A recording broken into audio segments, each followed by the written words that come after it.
ونعوذ بالله من شرور أنفسنا ومن سيئات أعمالنا من يهده الله فلا مضل له ومن يضلله فلا هادي له ونشهد أن لا إله إلا الله وحده لا شريك له ونشهد أن سيدنا وسندنا وحبيبنا ومولانا محمدا عبده ورسوله الذي يرسله بالحق بشيرا ونذيرا وداعيا إلى الله بإذنه وسراجا منيرا فقد قال الله تعالى في كلامه المجيد وفي فرقانه الحميد فأعوذ بالله من الشيطان الرجيم بسم الله الرحمن الرحيم ألف لام را تلك آيات الكتاب وقرآن মুবিন। মহান আল্লাহ রাব্বুল আলামিনের দরবারে অত্যন্ত শুকরিয়া আর মেহেরবানি যে আমরা দীর্ঘ কয়েক মাস ধরে সূরাতুল হিজর থেকে আলোচনা শুনতেছিলাম। এই আয়াতের এই সূরার প্রায় শেষের দিকে আমরা পৌঁছেছি। বাকি অংশটুকু যদি আল্লাহ রাব্বুল আলামিন আমাকে তৌফিক দান করেন, মহান রাব্বুল আলামিনের মনসা হয় আপনাদের সামনে পেশ করার চেষ্টা করব। ওমা তৌফিক ইল্লা বিল্লাহ ওয়া আলাইহি তাওয়াক্কালতু ওয়া ইলাইহি উনীব। এই সূরার প্রসঙ্গে বলেছিলাম, একদল হলেন উলামায়ে কেরাম, যারা কোরআনের ব্যাখ্যা দিবেন। কোরআনের ব্যাখ্যা বিশ্লেষণ দেওয়ার দায়িত্ব ফকিরদের হাতে না, কোরআনের ব্যাখ্যা দেওয়ার দায়িত্ব উলামায়ে কেরামের হাতে। নবীর যুগে নবী কোরআনের ব্যাখ্যা দিবেন, যেই যুগে নবী নাই সে যুগে হক্কানি উলামায়ে কেরাম কোরআনের ব্যাখ্যা দিবেন। এখন মনে করেন প্রত্যেক যুগে কিছু নতুন নতুন মাসলা আবিষ্কার হয়, দেওয়া লাগে, যেইগুলার দরকার আগে ছিল না। যেরকম মনে করেন মোবাইলের মাসলা, এরকম এটা আগে ছিল না, নতুন বাড়িয়েছে। বিমান, এগুলো আরও কিছুদিন আগে হয়তো বাড়িয়েছে, এক তো পুরাতন না। তো নতুন নতুন মাসলা বাহির কইরা ওগুলার ফতোয়া দেওয়া, নতুন নতুন মাসলার যেই সমস্যা আসবে এই সমাধান দেওয়ার জন্য উলামায়ে কেরামের মধ্যে থেকে ইন্নাল্লাহ ইয়াবআসু আলা রাসি কুল্লি মিয়াতি সানাতিম মান ইউজাদ্দিদু লাহা দীনাহা। প্রত্যেক 100 বছর পরে আল্লাহ রাব্বুল আলামিন একজন বড় হুজুর পাঠায়, বড় একজন আলিম পাঠায়, একজন বড় মুজাদ্দিদ পাঠায়। উনি গোটা জাতির সামনে এই নতুন মাসলাগুলির সমাধান দিবে। কি মনে করেন, নতুন মাসলাগুলির সমাধান শুধুমাত্র আলিমেরা দিবে না, বড় একজন আলিম দিবে, বড় একজন আলিম দিবে। ইন্নাল্লাহ ইয়াবআসু আলা রাসি কুল্লি মিয়াতি সানাতি। 100 বছরের ভিতরে উনার মতো বড় আলিম আর আসে নাই। 100 বছরের মধ্যে উনি বড় আলিম হিসাবে দেশ পরিচিত। তো উনি এই নতুন নতুন মাসলাগুলির সমাধান দিবেন, এটা উনার দায়িত্ব। বাকি আগের আমলে যে মাসলাগুলি চলে আইছে, নতুন মশলাগুলির ফতোয়া দেওয়া সব হুজুররাই দিবে। যেহেতু আগে কিতাবের মাঝে লেখা আছে যেইভাবে এইভাবে দিবে, যেভাবে আগে হুজুররা বলছে সেইভাবে ফতোয়া দিবে। এই জন্য আর এত বড় আলিমের দরকার নাই, সকলেই ফতোয়াকে দিতে পারবে।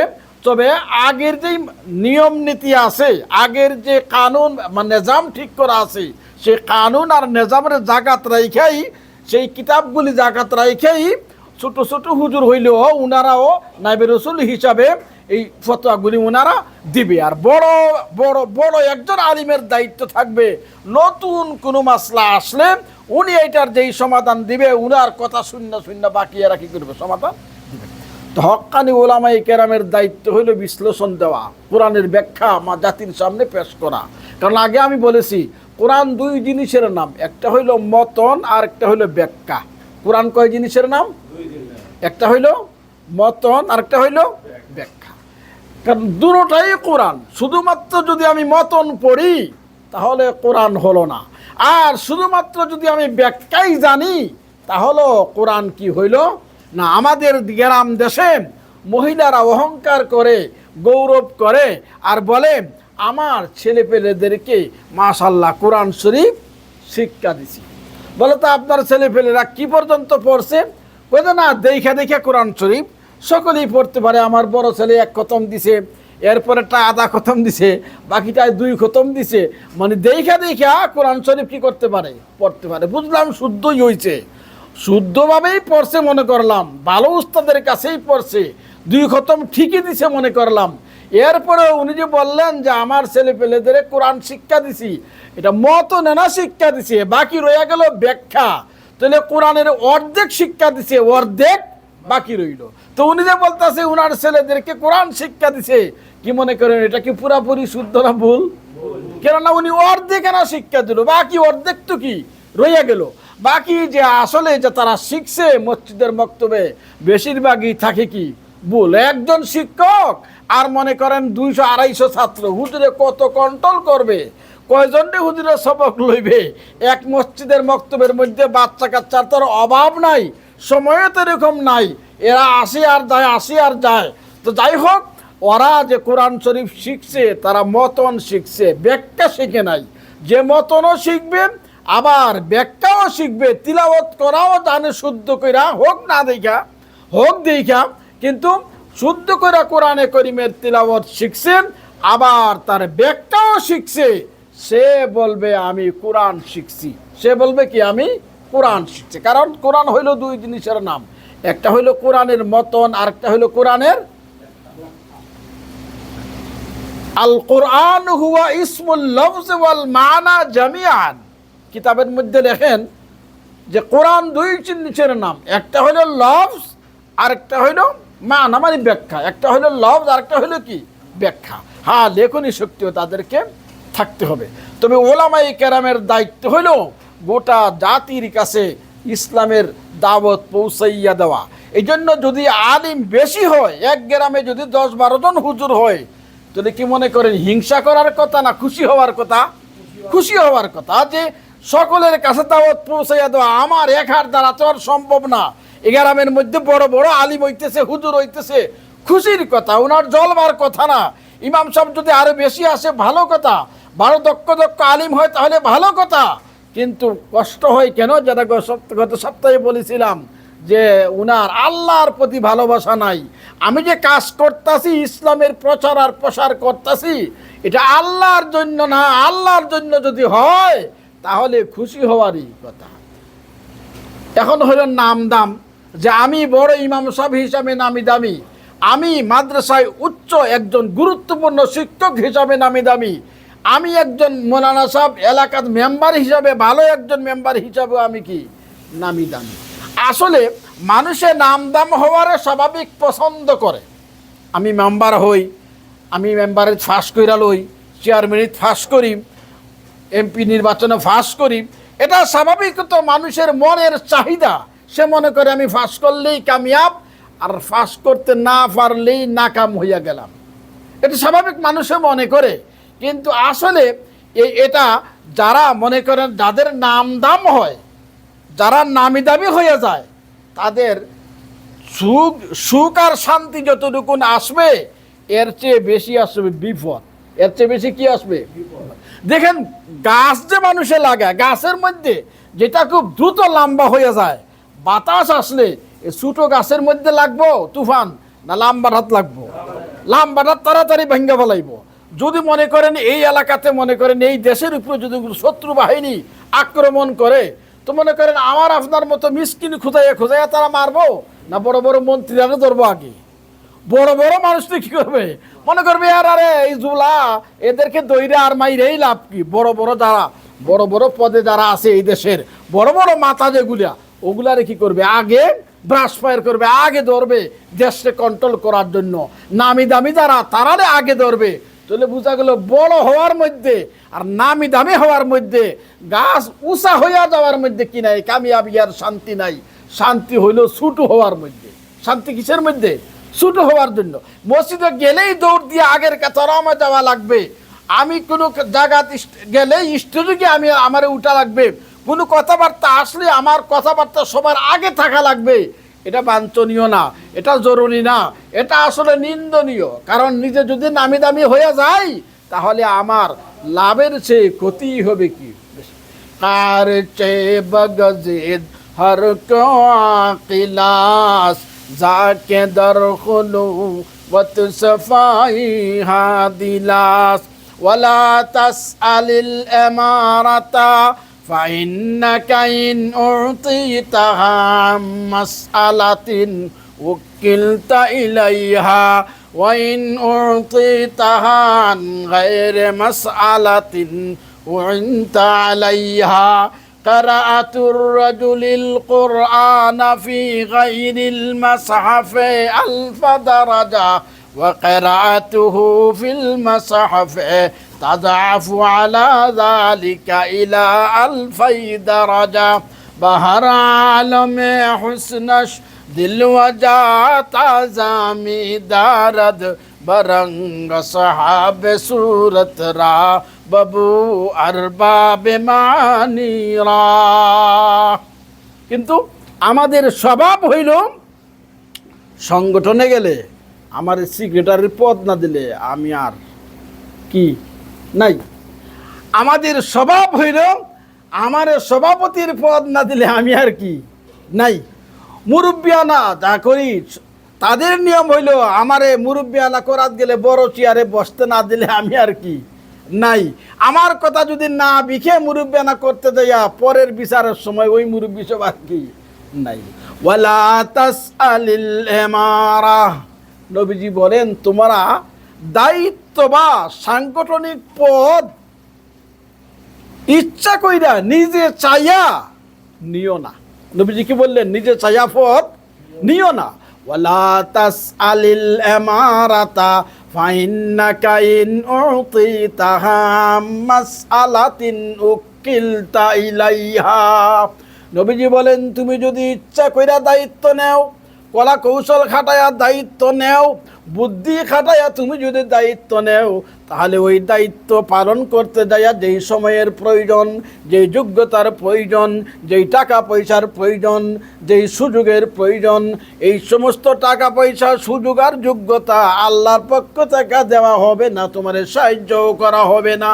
কারণ তুমি ইচ্ছা করে কি করছো, আগেই টেলিফোন করে করে আমারে একটা ভোট দিয়েন, আমারে কি করেন, মানুষে ভোট চায় না বাড়ি বাড়ি আইসা, ভাই আমি খারাইছি মোমবাতি, আমার মোমবাতিতে একটা বুট দিয়েন, বাড়ি বাড়ি যাইয়া যাইয়া নোটও দেয়, আবার বুটও কি চায়। নবীজি বলেন ওয়ালা তাসআলিল ইমারা, তুমি মেম্বার হওয়ার জন্য বাড়ি বাড়ি যাইয়া বুট চাইও না। যদি বুট চাও আর পরে মেম্বার হও, তাহলে এই দায়িত্ব পালন করার জন্য যে যোগ্যতা লাগবে, এই যোগ্যতার জন্য আল্লাহ মোটেও সাহায্য করবে না।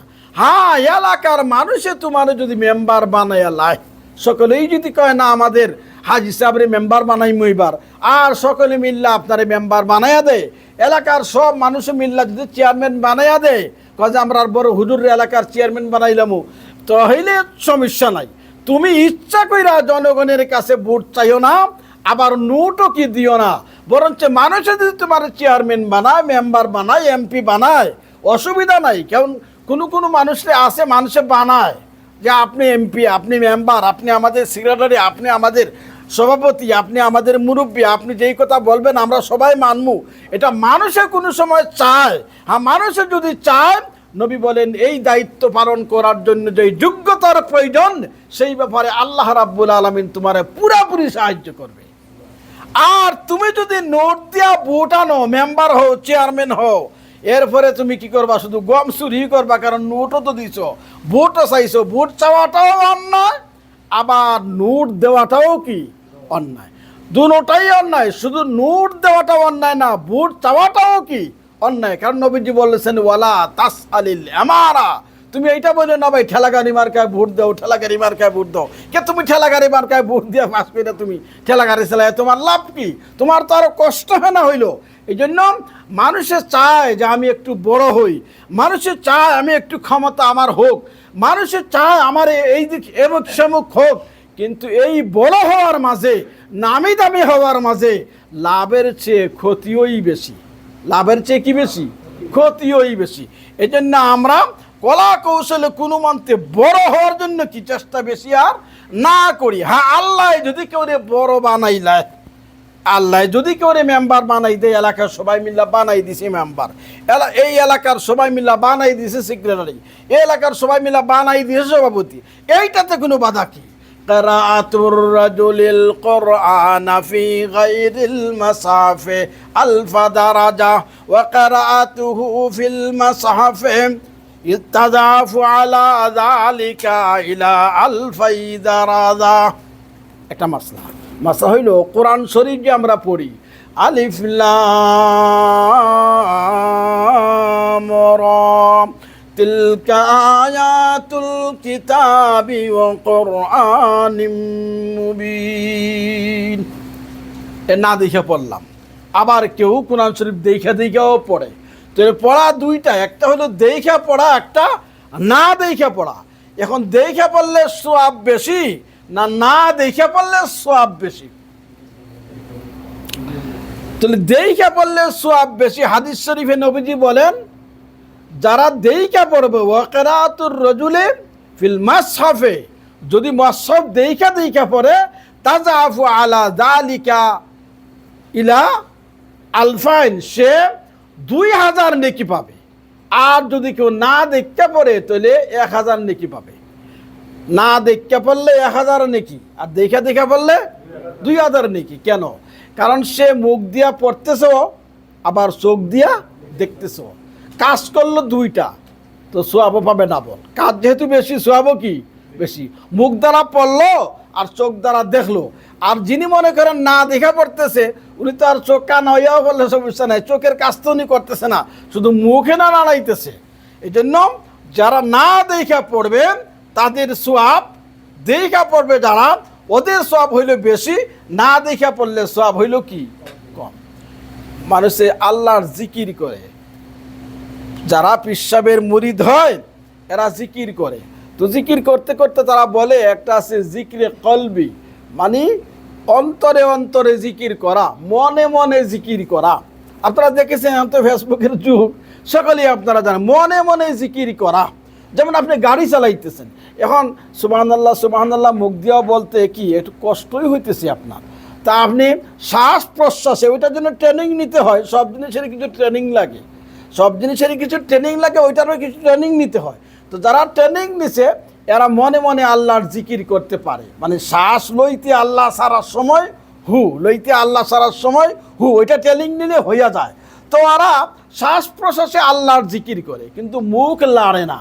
তো যারা মুখ লাড়ে না, জিকিরের সওয়াব তারা পাবে, কিন্তু ডাবল হবে না। কেন? মুখ তো লাড়ছে না, কারণ মুখ লাড়লে একটু পরিশ্রম হবে না, অন্তত কিছু পরিশ্রম তো হবে। এই জন্য যেহেতু পরিশ্রম কম, জিকিরে কলবির চেয়ে যদি বাহ্যিক জিকির করে তাহলে সওয়াব বেশি। কেন? তার মুখটা ব্যবহার হইল।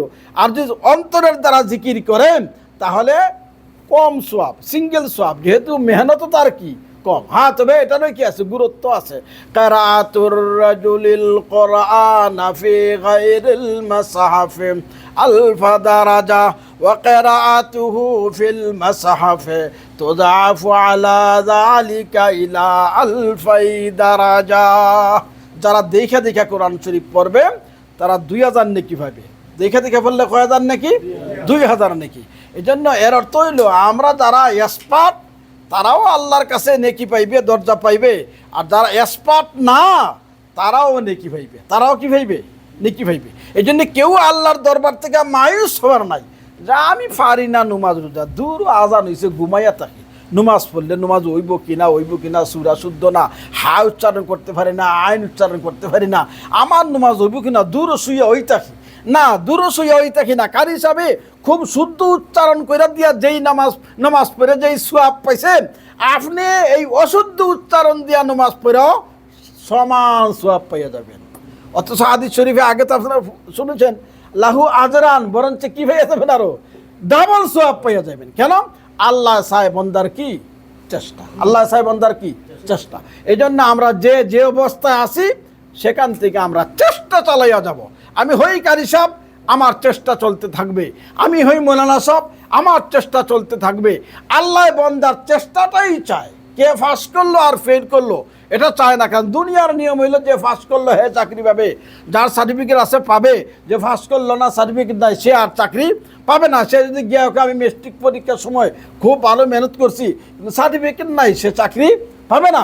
কিন্তু আল্লাহর আদালতে তার মেহনতের দাম, সার্টিফিকেটের তেমন কি দাম না। তার যদি মেহনত ঠিক মতে হয়, সে যদি মেহনত করে থাকে, তাহলে ওই কারি সাহেবে তিলাওয়াত কইরা নামাজ পড়ে যেই সোয়াব পাইল, সে ভাঙ্গা ভাঙ্গা নামাজ পড়েও সেই সোয়াব কি সে পাওয়া যাবে। এই জন্য আমরা যার যার অবস্থান থেকে কি করি, আমরা চেষ্টা চালিয়ে যাই। বলছিলাম যে কথা, যে কোরআন শরীফ দুই জিনিসের নাম, একটা হলো কোরআনের মতন আর একটা হলো ব্যাখ্যা। একটা হলো কোরআনের মতন আর একটা হলো কি ব্যাখ্যা। তো ব্যাখ্যা তো আমরা তাফসির মহফিলে আইছি, ব্যাখ্যা তো মনে করেন সকলেই তো কোরআনের ব্যাখ্যা করা কঠিন, করা যাবে না। কিন্তু কোরআনের ব্যাখ্যা যে যেদূর জানি এটাই কোরআনের ব্যাখ্যা। বাকি অন্যকে তালিম দেওয়া, আমি যেদূর শিখছি সেটা আমি কি করব, অন্যকে তালিম দিব, অন্যকে শিখাইবার চেষ্টা করব। বাহারালমে হুসনস দিল ওয়াজা তাজামি দারদ বরঙ্গ সাহাবে সুরত রা বাবু আরবাবে মানিরা। কোরআনে কারীম মতন এবং তার যে ব্যাখ্যা দুটোটাই হলো কোরআন শরীফ, দুটোটাই মানুষের জন্য কি উপকার। যেমন বলেছিলাম আমি আগেও যে একটা মানুষ দুই জিনিসের নাম, একটা হলো বডি আর একটার নাম হইল আত্মা। বডি এবং আত্মা। এখন আত্মারও দাম আছে, বডিরও কি দাম আছে। কেউ যদি মনে করে আত্মার কোনো দাম নাই, তাহলে তার মাইয়ার গলা টিপা মাইরে লাগ, তাহলে গলা টিপা মারলে বডি তো আর যাবে না, আত্মা না যাইব। যদি আত্মার দাম না থাকে, কোরআনের ভিতরে মতনের দাম, যদি মতন তাহলে বাহ্যিক, আর তার ভিতরে আছে ব্যাখ্যা, ওইটা তো আর দেখা যায় না। আত্মা যেমন দেখা যায় না, কোরআনের ব্যাখ্যাটাও তেমন দেখা যায় না। তাহলে কোরআনের ব্যাখ্যার যদি দাম না থাকে আমার কাছে, কোরআনের ব্যাখ্যার যদি আমার কাছে মূল্য না থাকে, এটা শূন্যার লাভ কি? যদি না থাকে তাহলে হের মায়ের গলা টিপা মাইরে লাগ, কারণ মাইরে লাগলে তো বড়ি তো থেকে হলো, বাহ্যিক যেটা মতন তো রয়ে গেছে, রুয়ে না গেছে, তাতে আর আইছে কি, ওটার তো আর দাম আমার কাছে কি নাই। তাহলে বডি, একটা বডির জন্য, মানুষের জন্য তার বডির যেরকম মূল্য, আত্মার যেরকম মূল্য, বডির যেরকম মূল্য, কোরআনের জন্য তার মতনেরও দরকার, আবার ব্যাখ্যারও কি দরকার। মানুষের জন্য তার বডিরও দরকার, তার ব্যাখ্যারও কি দরকার। যেমন আপনি সমুদ্রের মাঝে যদি যান, তো মানুষের নদী পথে এখন না মানুষের খানা টানা নিয়ে যায়, ইঞ্জিনের নৌকা তাড়াতাড়ি চলে যায়। তো নদী পথে চলতে গেলে রাস্তাঘাটে পেটের মধ্যেও ক্ষুধা লাগে, দেখা যায় নদীর উপরে শাপলা আছে, ওই শাপলা লইয়া ওগুলা খাওয়া যায়, পানির কাছেও লাগলো, আবার তার পেটের ক্ষুধাও কি মরলো। আরেকটি পরে গেলেই দেখা যায় বেট আছে, বেট লইয়ালেও কি খাওয়া যায়। যারা নৌকা চালায় তারা এইভাবে বাতের ওই পাতলা টাতলা তো আগের যুগে এত ছিল না, ওই নৌকা চালায়, ওই বেট শাপলা এরকম নদীর মধ্যে এরকম অনেক কিছু পাওয়া যায়, ওগুলা খাইয়া হালুক টালুক খাইয়া তারা এই 4-5 দিন কাটাইয়া নৌকা লইয়া এক দেশ থেকে এক জায়গার থেকে মাল লইয়া তারা অন্য দেশে কি চলে যায়। তাহলে নদীর উপভাগের দ্বারাও মানুষের উপকার হয়। আবার নদীর নিচে, বিরাট নিচে যদি যাইতে পারে, সবাই তো যাইতে পারে না, যদি যাইতে পারে বড় মেশিন নিয়ে, দেখা যায় নদীর বিরাট নিচে নিচে মণিমুক্তা আছে, দামি দামি জিনিস আছে, এমন জিনিস আছে যেটা কোটি কোটি টাকার মূল্য, এটা কিন্তু নিচে, যেটা দেখা যায় না। তো নদীর যেরকম উপর ভাগে উপকার আমাদের আসে, নিচেও উপকার, তেমনি কোরআনের উপর ভাগ মানে মতনও আমাদের উপকার। আবার এই মতনের ভিতরে যে ব্যাখ্যা আছে, নদীর নিচে যেমন দামি জিনিস, এই কোরআনের মতনের ভিতরেও দামি দামি জিনিস আছে, এটাও কি আমাদের দরকার আছে। বাহার আলমে হুসনস দিল ওয়াজা তাজামি দারদ বরঙ্গ সাহাবে সুরত রা বাবু আরবাবে মানিরা। আপনি ফুলের বাগানে গেছেন, গিয়া দেখতেছেন ফুল কাছে গেলে দেখা যায় গ্রানও আছে। তাহলে ফুল দেখা তো সুন্দর, আবার তার ভিতরে গ্রান আছে, গ্রানটা কিন্তু দেখা যায় না, গ্রানটা নাক দিয়া বোঝা যায় গ্রান আসতেছে। তাহলে ফুলের সৌন্দর্য শুধুমাত্র সৌন্দর্যের জন্য না, গ্রানের জন্য। ফুলের ভিতরে কি আছে? গ্রানও আছে, আবার দেখারও সৌন্দর্য। তাহলে কোরআনেরও একটা বাহ্যিক আছে যেটার নাম হইল মতন, আর একটা বিতর্কত আছে ঘ্রাণ ফুলের মতো, সেটার নাম হইল কোরআনের ব্যাখ্যা। এই জন্য কোরআন আমার ছেলেপেলেকে শিখাবো মানে কোরআনের মতনও শিখাইমো, আবার কোরআনের ব্যাখ্যাও কি তারে আমরা শিখাইমো। जे फरकता बकदम हर कुजा के मी नगरम करिश्मा दामने दिल मी कशोद के जाई जास मंज़ कुरान मगज़रा बरदाश्तम मंज़ कुरान मगज़रा बरदाश्तम इस्तिखारा पेश सगाब गुज़ाश्तम ज़फ़रक़ता बक़दम हर कुजा के मी नगरम करिश्मा दामने दिल में किशन के जाई जास। যে কোরআনের একটা মানুষ হওয়ার জন্য তার চোখও দরকার, নাকও দরকার, মুখও দরকার, হাতও দরকার। এখন যদি ভাবেন আমি মানুষ, এই হাত না হইলে সমস্যা কি, দুইটা আট কাটটা ফেলাই দিলেন। আমি তো মানুষ, সমস্যা কি, পাও একটা কাইটা ফেলাই দিলেন। আমি তো মানুষ, নাক কাইটা ফেলাই দিলেন, চোখও কাইটা ফেলাই দিলেন, চলতে অসুবিধা হবে না? অসুবিধা হবে। যদিও সে মানুষ থাকবে, এগুলা না থাকলেও কইব এটা মানুষ, কিন্তু মানুষ যদিও বলা হবে, কিন্তু তার পুরাপুরি মানুষ কি না, পুরাপুরি মানুষ হইতে হলে তার চোখ, নাক, হাত সবগুলোই কি থাকতে হবে। এইভাবে কোরআনে করিমের প্রথম থেকে নিয়ে শেষ পর্যন্ত প্রত্যেকটা অক্ষর, জের, জবর, পেশ, সুকুন, মুশাদ্দাদ, তাসদীদ, আলিফ, বা, তাসা প্রত্যেকটা জিনিসই দরকারি। আর প্রত্যেকটা জিনিসই বুঝার মতো এমন কোনো শব্দ কোরআনে নাই যেটার কোনো দরকার নাই। যেমন আলিফ লাম মিম তিলকা আয়াতুল কিতাবি ওয়া কুরআনিম মুবিন।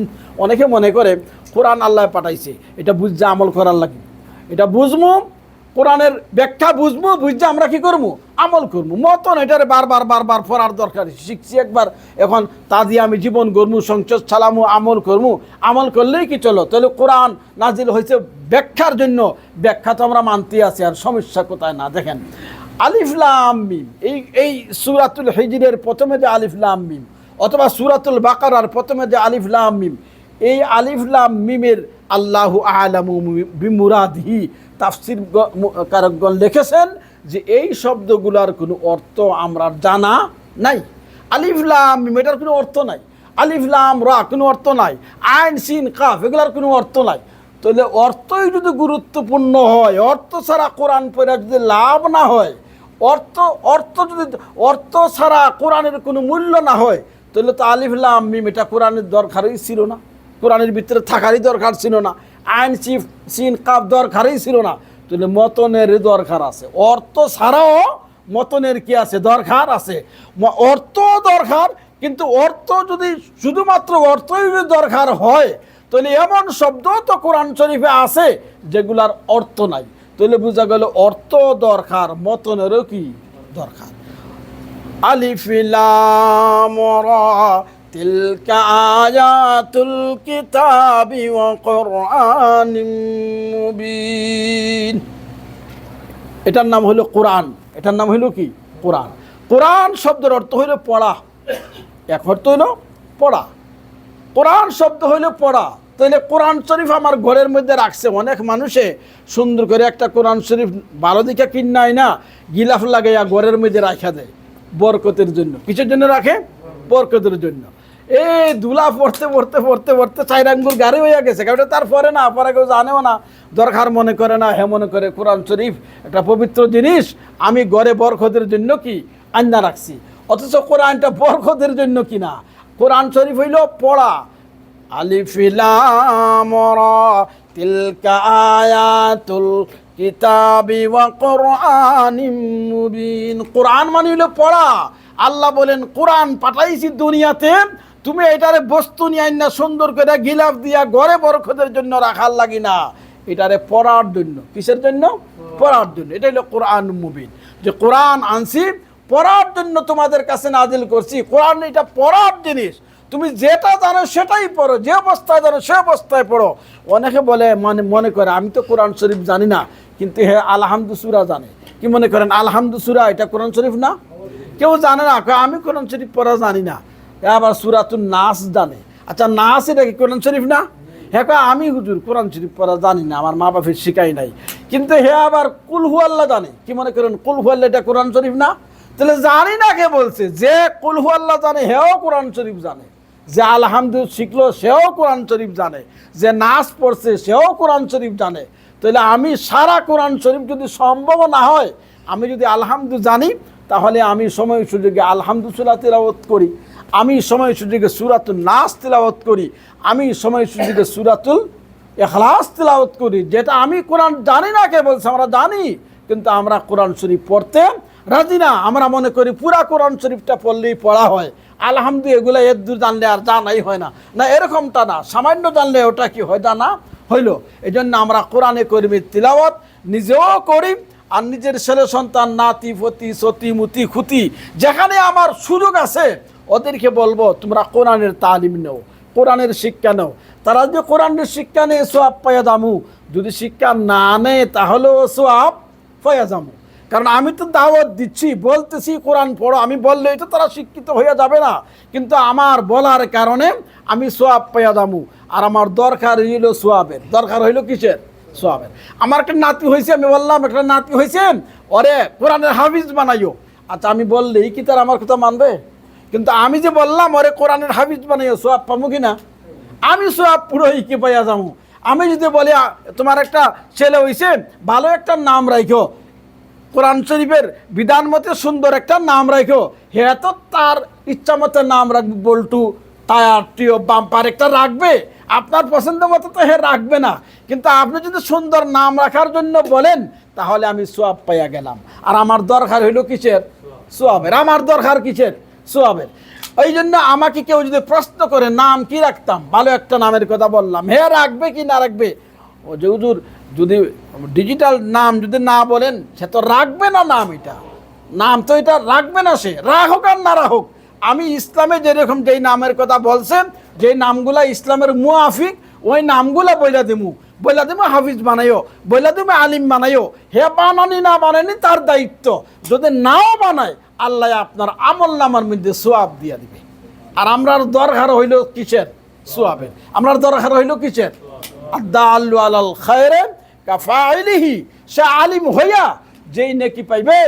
আপনি যে শুধু প্রস্তাব দিছিলেন আলিম হওয়ার জন্য, এই জন্য আমার আমল নামার মধ্যে সেই নেকি উঠতে যাবে। আল্লাহ তাআলা আমাদের সকলকে নেক কাম করার তৌফিক দান করুন। দুরূদ শরীফ পড়েন। আল্লাহুম্মা সাল্লি আলা মুহাম্মাদ ওয়া আলা আলি মুহাম্মাদ কামা সাল্লাইতা আলা ইব্রাহিম ওয়া আলা আলি ইব্রাহিম